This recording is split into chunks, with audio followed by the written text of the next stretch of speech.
Episode 200 of the Edible Valley podcast. This week, we're celebrating the Edible Valley.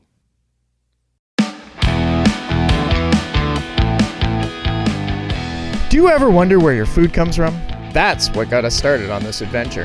In each episode, we ask experts to weigh in on the food topics that matter to you, from growers to producers to chefs.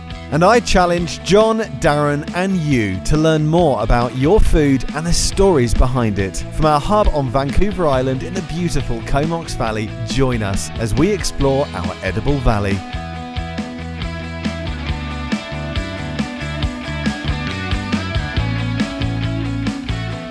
And a very good day to you. I can't believe we're finally saying this.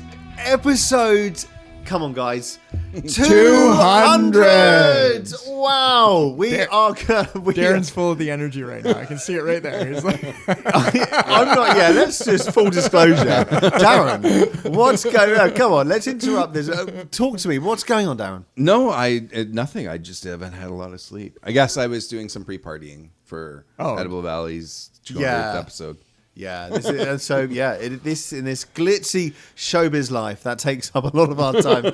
But no, we are ready to go. let's open the bottle of champagne. Yeah, absolutely. Pop. Yeah. So with this in mind, we've got a great episode today. We're going to be talking about ourselves, though. We're going to be talking about Edible Valley. We've got a huge list of every single episode we've ever done. And look, we're not going to talk about every single one, but we want to run you through the highlights, the things we learned, the things we enjoyed. And we want to thank you so much for being part of that journey. I've been privileged enough to be part of it for a really small amount of time. But in that time, I've learned so much from our listeners and from you gentlemen as well. I want to give a special mention to Blaine. We've got a chair here for you, mate. You're not here right now, but you are in our hearts, and there's a chair for you at the table because you are a critical building block of Edible Valley. It would not be where it is without you. So you are appreciated and loved, and we miss you. So without further ado, let's start talking about Edible Valley. Well, let's introduce ourselves. Of course, I'm Chef Jonathan Fraser. Yeah, I'm Darren Howlett, co-host. Oh, you just co-host today. Just co-host today. I'm William. I am the producer. And this is the Edible Valley podcast. Let's do this Episode 200. Yeah. Wow. Who knew that when Blaine came to me, he's like, do you know what a podcast is? And I looked at him completely blank face and said, no. When was this? Like 10 years ago? This was 2000. And what did we look at? 2012? Yeah. Jeez. Wow. So we're talking London Olympics. Queen's Silver Jubilee. God, I forgot there was London Olympics. That's Glad it left a good impression. That was a really good impression on me, I guess.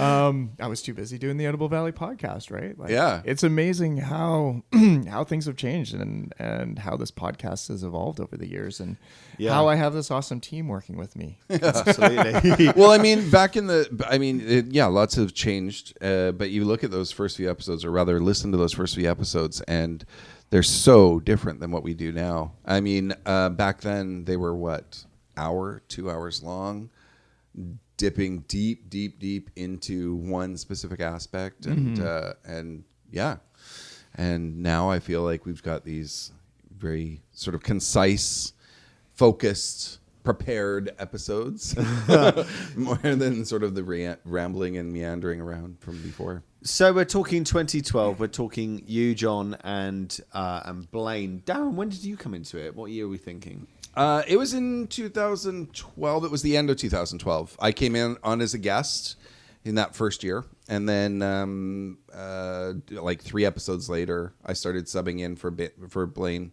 Right. And within a few episodes, I was just permanently replaced him. It's funny how small this world is because Darren came in as a fill-in because my boss and chef, all St. Pierre. Our current boss at that time Legend. was supposed to be a guest. And he had to cancel. It was the last minute, and I was literally at work. He sent me a text, or no, he didn't. He never sent. It was an email.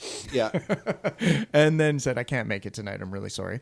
And I was like, "Oh, who can I do?" And then I looked at Darren, and I'm like, hey, Darren, you've got a sushi company going right now. And he's like, yeah, I'm just building this kamabento. Yeah. And I'm like, Yeah. what you doing tonight?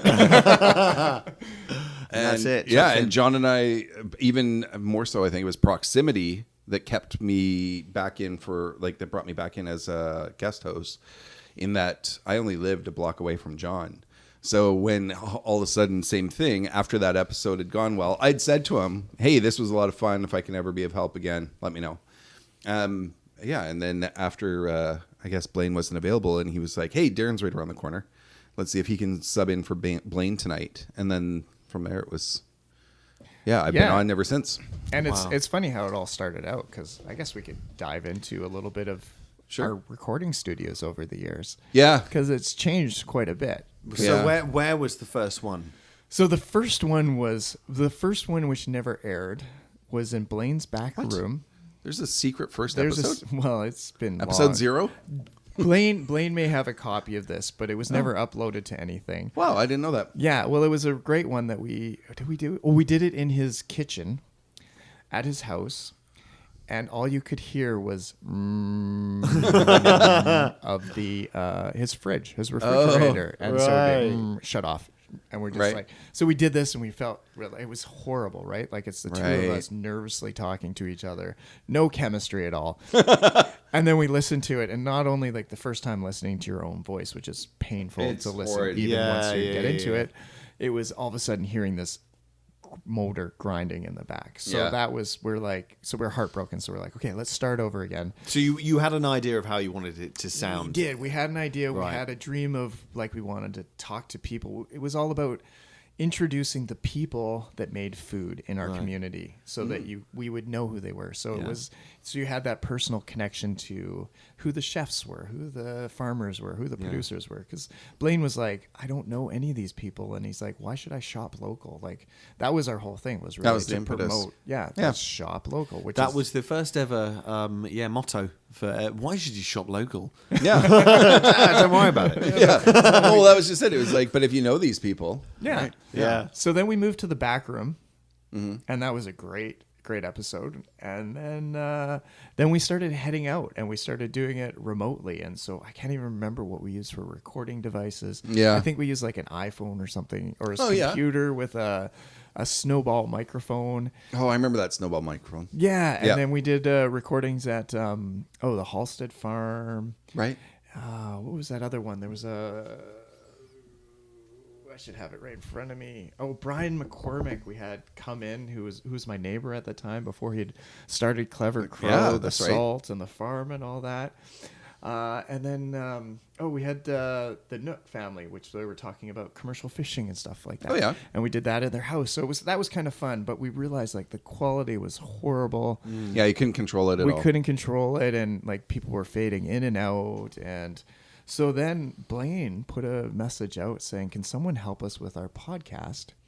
And that's where Drex contacted us, who was, I don't even remember what his position was, but he was working for Jet FM, and he was doing the shows. And so he brought us in for a meeting. And so we're kind of like, we're laughing a little bit, because this is a meeting to talk about doing a podcast at a radio station. Right. None of us have experience doing this. Like, right. We're like, I'm just a cook in a restaurant. I guess I was a chef then, but I was just stepping into my own, and I was like kind of nervous about this.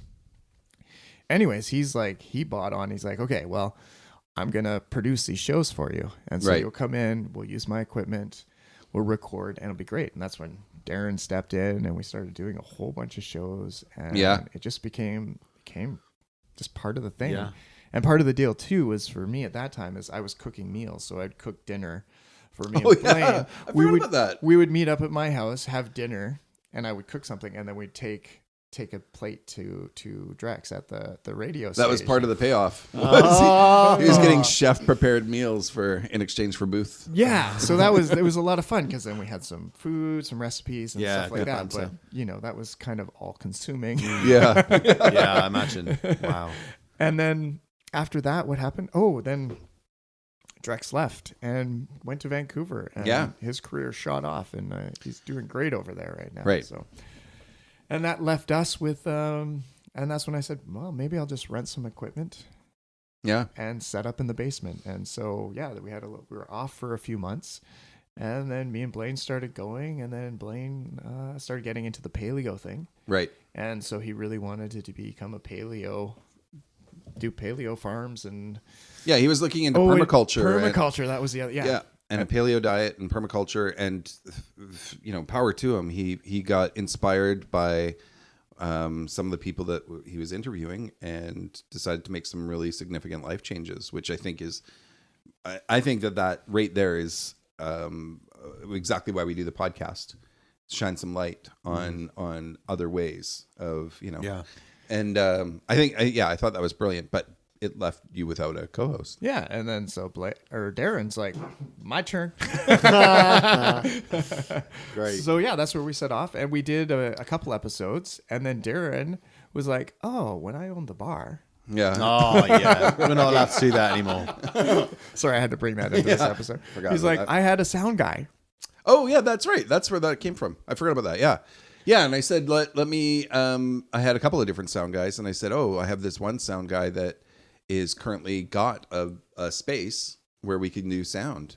I forgot all about that. So yeah, so we contacted James, and went out to Studio Live, and I mean, we ended up doing almost 100. I think literally just shy of 100 episodes at Studio Live for a couple of years, and they were fun, and it was nice because we just had to show up there and talk, and then James took care of all the recording and organized all that, and it's kind of shout out to James too, and we haven't really given him the props. He was, he was paid to be there, but he also helped us along quite a ways. Yeah, we started working on. We've got a couple of videos that we did with him that were fun. Nothing that we ever published because They were like test bed. We tried out to do. I mean, let's just get into it. If we're getting into Edible Valley, we tried doing a couple test shows to see if we could make video content, cooking show for Edible Valley cooking show. And I don't know what we were going to do with it, YouTube or something maybe.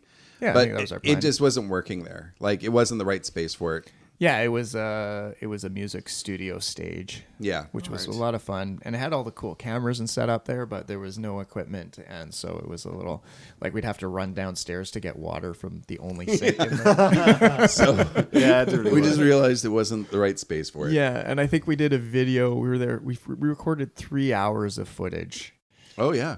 And then I went back and looked at it, and I was like, I don't even know how to edit this to make it sound good or make it look good. Like it was just. I do remember though that we had all of our kids they were our studio audience for that day. Yeah, and they ate like kings. That's what I remember. Is you just kept making food, and the kids are just eating and eating. But so that was sort of what came out of that. But it was fun. It was fun little. Side track, a little experiment in something else that who knows we may end up revisiting someday.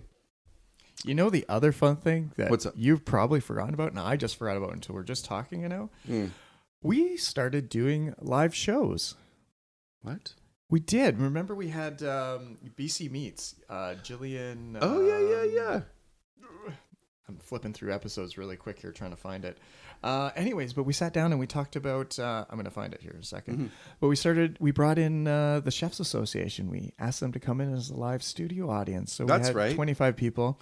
And so we had a great conversation with her. And then we had, what was it? Yeah, we had a great conversation. And then we had the guests from the studio ask questions to her about BC Meats. Whereas, I mean, I think as a listener, you probably don't know the difference between something that us sitting around a table and talking and having a live studio audience. The big difference is we can edit out anything that we want to right now. But with a live studio audience, it's a performance. You're putting on you need to engage those people in that moment. And it was a little more difficult, and you didn't really have room for errors. So yeah, I forgot about that. That was great. That was great. And I feel like we did a couple of those where we actually invited a couple people in there. Yeah. And it was kind of fun, right? Like it was nice to have people there. And then we had other dreams of doing a cooking show and having people there and selling tickets. I think the underlying theme is that we really enjoy Edible Valley, and we're always looking for which ways we're going to expand it. But I think that we can come back to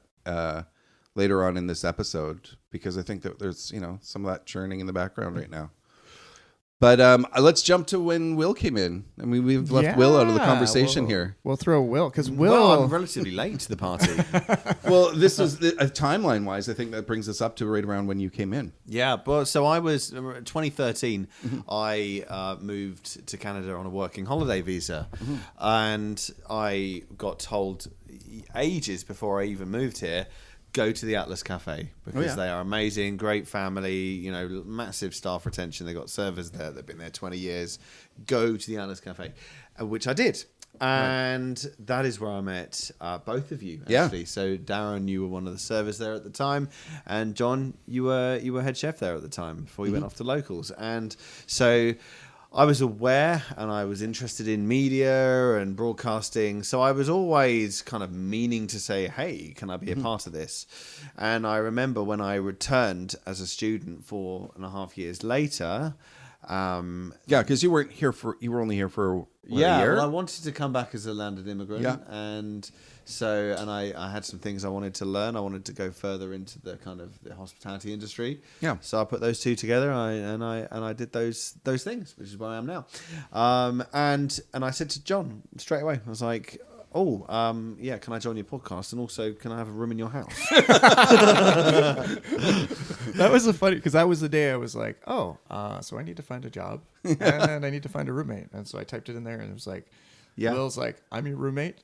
Yeah, I remember. I was in the Atlas when I answered it. JP, also who was the gentleman who came in and did the drinks, cocktails, and he's a legend of that.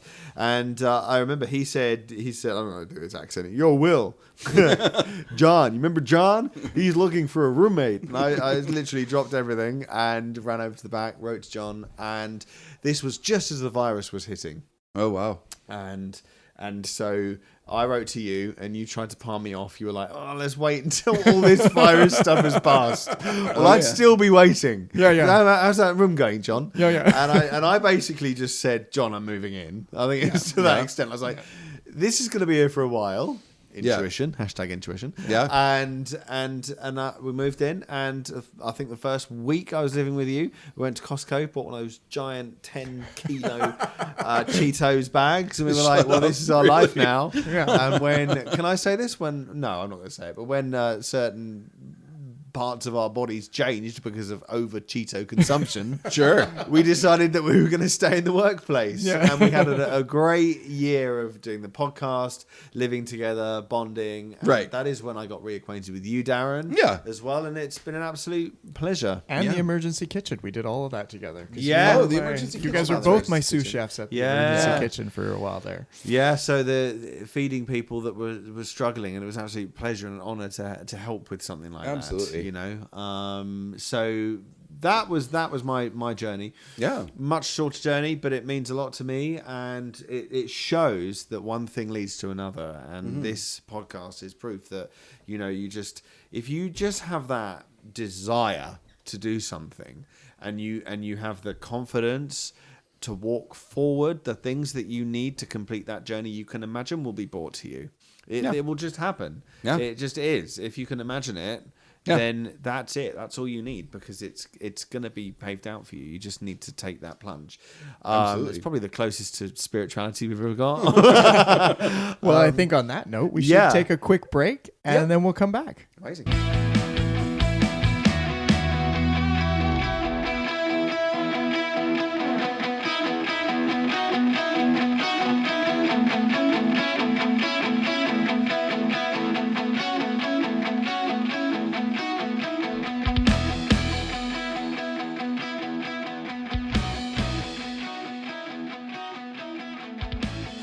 Well, it's 200 episodes. I was about to say 200 years then. 200 episodes, and we've got lots to get through. So we're going to jump straight into it. I'm going to go to you, Darren. Yeah. Standout episode for you.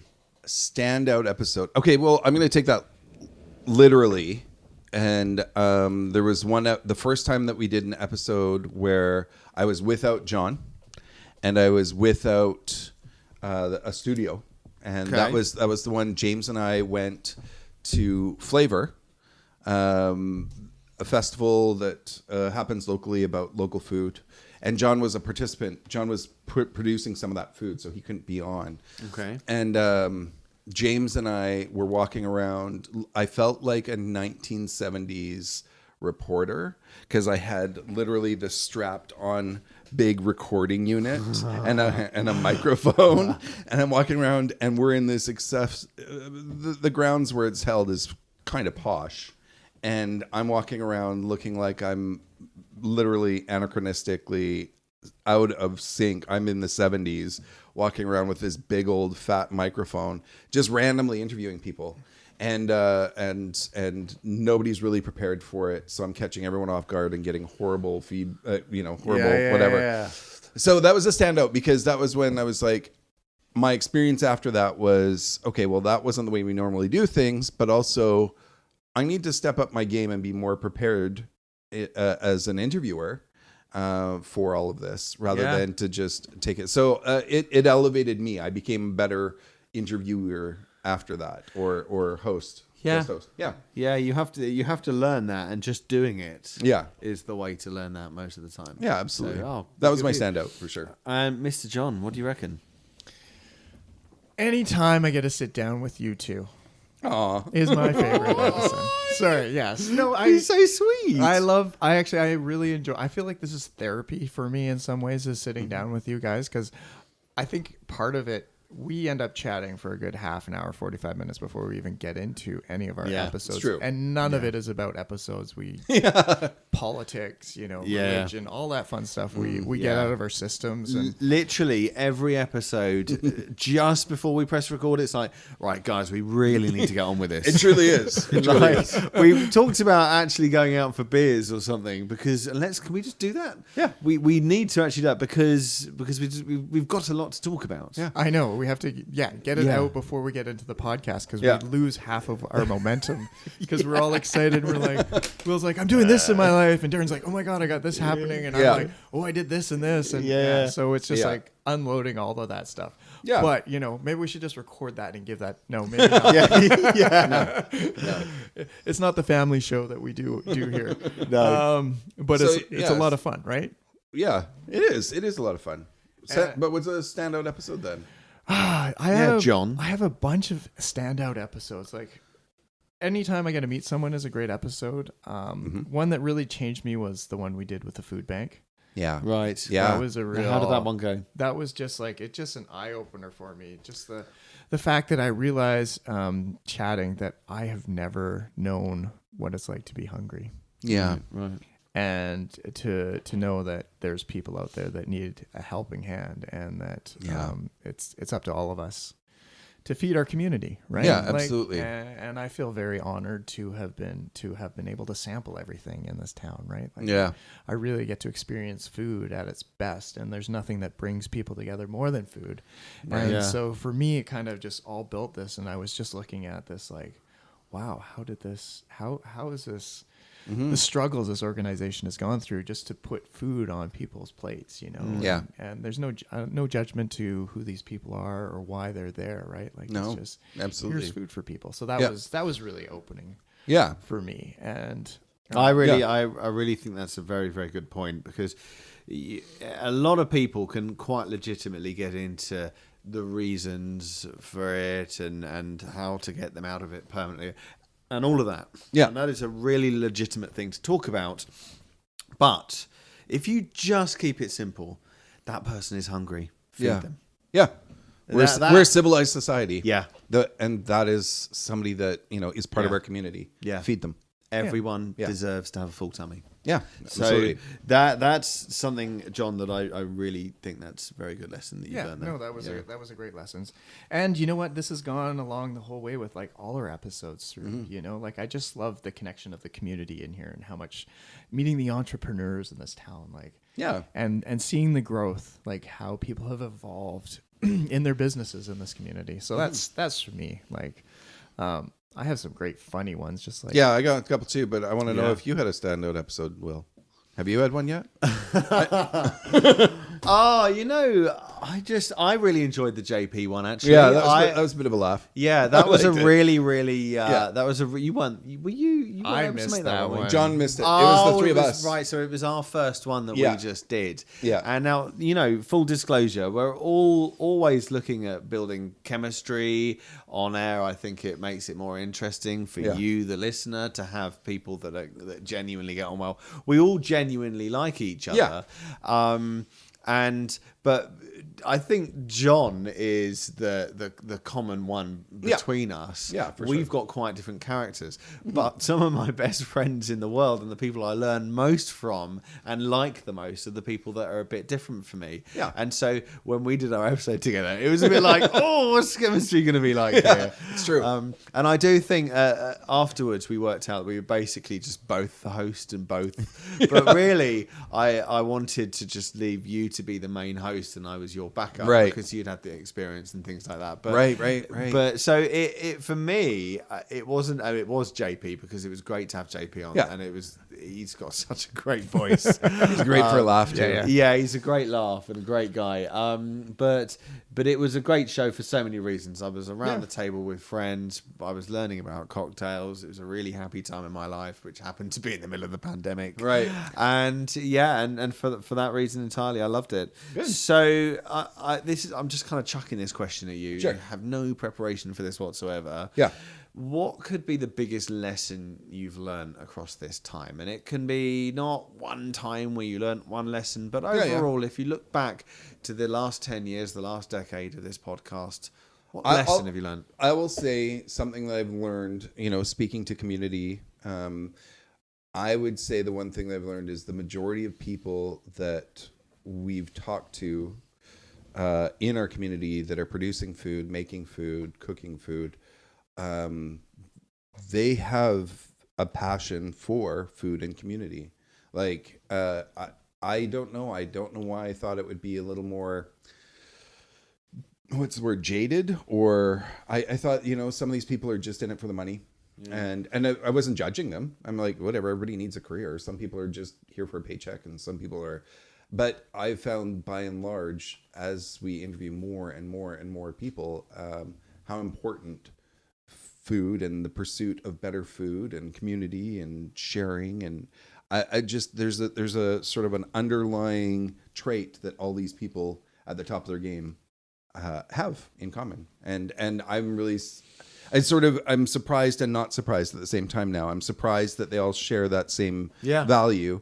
And now I just assume it in people that we interview. Makes sense. Because, What is that common trait, if you had to define it? I don't know. I don't know if I would sum it up as community, but I would definitely sum it up as, there's just a drive there, that whole sharing food. And I think that includes us. I think I wouldn't say that we're at the top of our game. I'm not gonna elevate us to that status. Speak for yourself. But there's a lot of people out there that are in charge of restaurants and oyster farms and agricultural farms and bottling, and they all have a trait that we share. Where they really want to get out there and help the community and bring better things to the community. So, that's what I've learned. Nice. Mr. John, what do you reckon? Just to confirm, biggest lesson learned? Well, I would say, I don't know if it's lesson, but what I've got the most out of this is friendships. Right. Nice. I realize the people that it seems like everyone we've done podcasts with, I've known before, and now I've get to know them and I've made a real good connection with them. Yeah. And I don't think there's a lot of people who want to come back. Right? Like everyone after an episode, they're like, oh, I thought that would be a lot more difficult. But if you ever want to talk to me again, I'm totally open to I know, it. isn't that the way? We get that all the time. Sometimes it's like pulling teeth to get somebody on the show, and then after they're like, oh, that was easy. Yeah, they're super nervous and we're like, look, you can say whatever you want. We can stop. Yeah. Yeah. and then we can delete and we can Yeah. re-record. Yet I don't think we really do that at all. Like No. very, very rarely. I don't even remember it happening once. Yeah. I'm sure it has, but it's very rare. More of the editing is I just whacked my head on the table because I forgot what I was going to say. Darren Taking said, that. He's always taking those out for me. Yeah. But and the thing is, I think we're getting better at it because, Yeah. we don't say it as much, Yeah. so it works out. So yeah, I think that's what I've been getting out of the Edible Valley podcast, and it gives me passion, right? Like it gets me energized to go back into the kitchen, and it makes me want to learn more about food, and it makes me want to learn more about the industry, right? It's so easy for us to get stuck in our own little worlds. Yeah. But it really is great to go into other people's worlds, and also what we do in terms of food, look at the wider picture, because it really gives you that guidance of where you are, what you're part of. It gives you that pride. It's just good for you. Absolutely. Yeah. So, so do we talk about what's next? Yeah. What comes next? I don't know, 200 episodes. Shut her down. Yeah, we're done. Right. Well, Cheers. that was good. Surprise! No. No. I'm pretty excited. I got to say, I'm pretty excited about the fact that right around the corner is our legitimate 10th year anniversary. Not that there was any illegitimacy, but I've sort of offhandedly been saying, we've been around for about 10 years. And in 2 months, we'll have been around for 10 years. I would like everyone to know that he just realized that today, too, when he went to the episode. Last, he's like, oh, my God, we're only 2 months away. I did. I only found that out today. John handed me some notes. I'm like, what? Yeah. It's another party right there. Yeah, Let's talk about. Sorry, I'm very sorry. Yeah.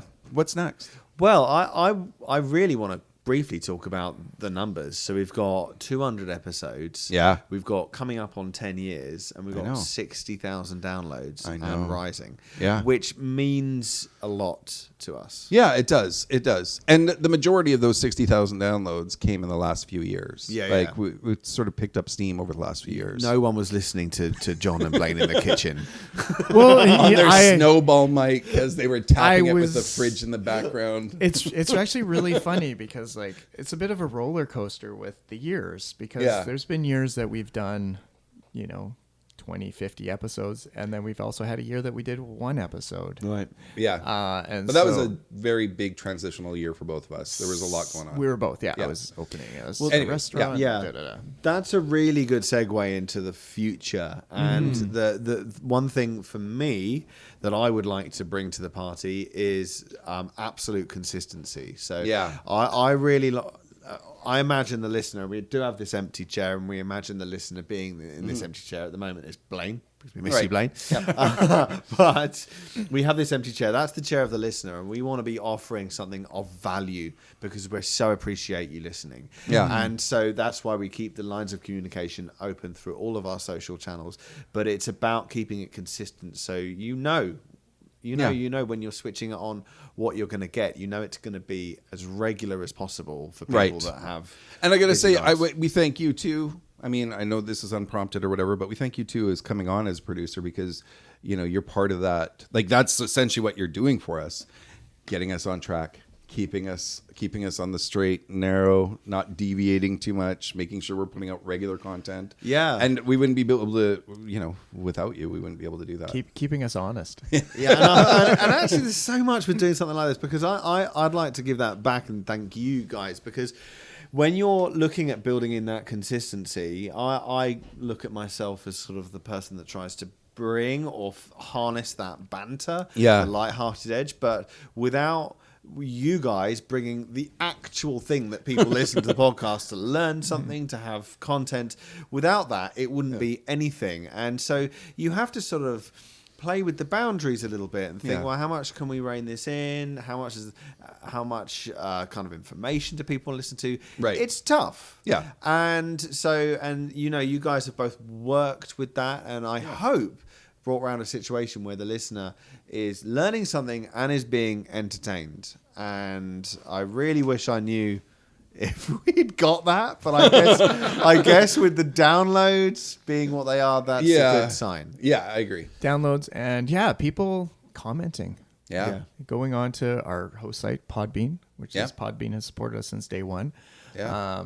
they monetize and make Right. sure our episodes are all clear so you can download them. And yeah, signing up with them and doing a little review on us or comment, or like on Apple, Yeah. going to Apple or Google or any of Or those Facebook when we post it on any there. of those Yeah. places, just making a little comment or giving us 5 stars. we'll take 3.5. I swear. Whatever you want to put in there for you. We love you people for listening to us. Yeah, absolutely. Yeah, I think that before we wrap this up, we should probably talk about, what is next. So I'm going to put something out there right away. I would quite like to start replaying old podcasts, maybe once a month, Yeah. or something like that. So there's an old school podcast going out there. I think it's really genuinely interesting. Everyone loves a trip down memory lane. Sure. And it would just allow us to revisit those great moments. Oh, yeah. Everyone loves the time before the pandemic. We can relive it. You know? Sure. Okay. No, that's a great idea, because we did one episode which me and Blaine chatted about, our first episode ever, which Right. we put up just recently. I don't think we counted it as an episode. No, it's not in our episode count. Yeah, but it was one of those ones where we just sat down and we chatted Yeah. about what happened in that episode, and it was just wonderful. Like it Yeah. was just neat to see how his life has progressed from that. He went from doing paleo, Permaculture. permaculture to fletching. Mm-hmm. So making arrows. He makes Wow. arrows. On Hideaway. Yeah, and to moving to a whole different island, right? Like, Yeah. so it's just interesting how that progression went for him, and to see how our lives was like. I went from Atlas to now I'm at Local, so Yeah. changed restaurants. And there and I was a had lot in between too. a pasta shop and an ice cream Yeah. company, and you Yeah. know, like I've been busy, and Yeah. you've been busy, Darren, too, as well, doing all your things. So we're looking the future. I think is gonna be good, because I'm looking forward to actually maybe putting on a mask and getting out and going and visiting some people. Oh yeah. Like who? Well, I want to talk to I want to get these lists going back to the people that we used to talk to, you know? Yeah. And some new faces and some new people. Like I have a lot of people a lot of farms that I use at Local's restaurant, Yeah. which is awesome for me. Like I can go in there and, Yeah. you know, I keep talking about Jerry Pattison. I'm like, I want to talk. I know he's been on our list for a while of people that we want to get on. Every time I run into him, I end up having a 5-10 minute conversation with him about something that has nothing to do with my order with him, but just about the farm and what's happening in the world, you know. And so those are the people I want to talk to, you know. And Yeah. there's a lot of chefs, and like I mean, every time I walk into Darren's house, I'm like, I've got this episode idea. Like today was like, I want to do the history of restaurants in the Comox Valley. Yeah. Well, that came more out of us reminiscing. We were talking about, I have this weirdly acute memory of the way this town has been over the last 40 years and all the changes, 45 years. And 40 years, I guess. And we were just talking about all the old restaurants that used to exist. And then it was like, well, there's an episode there. Like, let's talk about the genesis of this valley and the changes that have happened over the And what time that made we've them been good. here. You know? Yeah. How our standards have changed and altered. What made them good. How we measured them, the metrics that we measure, everything. For sure. That's it. Let's do that. All right. Even my progression through the restaurants I've worked in this valley. Yeah. It's been really exciting for me. Well, And I think the other thing is we're going to, all three of us, branch out a little bit. Yeah, we're going to try something out. I mean, I don't know what kind of legs it has. I don't know how long we'll be doing it, but we're going to try not just delivering our Edible Valley podcast, but we're also going to inject some other episodes of our own shows within to the Edible Valley banner. Do you want to start with describing what you're going to I have go around the table? I have about 3 or 4 multi-episodes that are coming up. The first of which I have successfully owned and unsuccessfully owned. I have successfully owned 3 businesses in the food industry, and I'm gonna talk about those and the various challenges and how I managed to get it to happen, why I'm no longer in that, but just sort of talk about the business acumen behind food, and then I'm going to follow it up with another series, TBD. That's 3 episodes from me coming up over the next couple of months. What about you, John? Well, I was going to go to Will first. Sure. Thanks, John. A lot of it is in the look we're giving each other. So for my one, I actually want to focus on a little bit on front of house. My first episode, I have a friend who I am almost... He's almost convinced to come on the show. Yeah. He's been at his location for 20 years. Yeah. He is one of these people. He's hilarious to work with, but with customers just so deadpan. Sort of. My voice went a bit funny. Absolutely deadpan, professional down to the core, knowledge to beat no other, but unbelievably funny to work with. Yeah. Sassy and everything in between. Nice. He'll know who I'm talking about. I'm going to get him on my first episode. All right. And for me, well, I picked up my old textbook from cooking school, and I started flipping through it. Mm-hmm. And then I realized I had, at least in the first chapter, 15 episodes that I wanted to branch into. And I wanted to get into talking about what it's like to be a chef. Yeah, that's awesome. And so I want to break it down from the very beginning, and I've got... I don't have my list here, but I want to go through and we're going to talk about nutrition. We're going to talk about the brigade system. Mm-hmm. We're going to talk about the history of restaurants, where they came from. Mm-hmm. We're going to talk about food science. And we're just going to run through a quick list. And I'm hoping to bring in a bunch of my cooks. So you're saying that you're going to go through all these episodes and impart all this knowledge on the listener, and by the end, they'll be a chef? No. Oh. They're basically gonna probably be like, this is not for me. This sounds really hard. You're too invested. But you're gonna walk now. them through becoming a chef. I'm gonna walk them through the first bit of what to think about when you're wanting to take up on this profession. The things that you don't learn. Well, the things you learn doing it for 20 some odd years, you know, all the ancillary parts. Yeah, and so I want to just get that, and I want to bring in some young cooks, you know, some apprentices, some. You can break them down and let them learn. You know, like I was talking to one of my cooks the other day about the brigade system, and she was like, oh, I didn't realize it was based off the military. And I'm like, oh my God, have I got so much stuff to talk to you about? Yeah. So that's my goal over the next little bit. I'm going to sort of infuse these in over the next little bit, and that's awesome. Go from there. So, to reiterate to the listener here, this isn't in lieu of the Edible Valley. This is we're going to inject these episodes in between the Edible Valley. Yeah. Mm-hmm. Yeah. Just skip over if you don't want them. Yeah. And our hearts if one of us annoy the bejesus out of you, just skip our episodes. Down. I know. I'm like, I'm going to get the smallest listenership. No. I will. Should we the competition? No. every episode could be like, so I got 300 likes. How many did you get? Hey, this is a food podcast. I've got the least experience on food by far. Yeah. I'm maybe a few downloads. But yeah, and all of you if you do. And those episodes, we're going to help each other out. We're not isolating each other. We're going to each help you get those episodes out. I think I'm going to explain more of my episode and have you guys in for the first one, and then we'll start branching out a little bit. And so awesome. And so I think it's going to be another full year of exploring the Comox Valley and Vancouver Island for sure. Our Edible Valley.